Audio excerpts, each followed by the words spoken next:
Hello everyone, how are you doing? This is MD Tech here with another quick tutorial.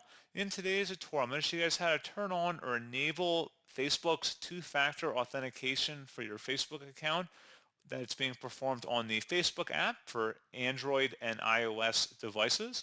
So this should hopefully be a pretty straightforward process here, guys. And without further ado, let's go ahead and jump straight into it. All you have to do is select your profile icon in the top right, and then you want to go down and select Settings and Privacy. Select the Settings button up at the top, and then under Accounts Center, select the See More in Accounts Center button here, and then go underneath Account Settings and select Password and Security. Select the two-factor authentication entry up here at the top. It's a button, so go ahead and select that.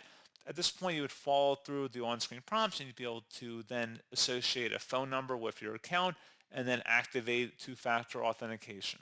So pretty straightforward process, guys, on that. And as always, thank you for watching. I do hope I was able to help you out, and I do look forward to catching you all in the next tutorial. Goodbye.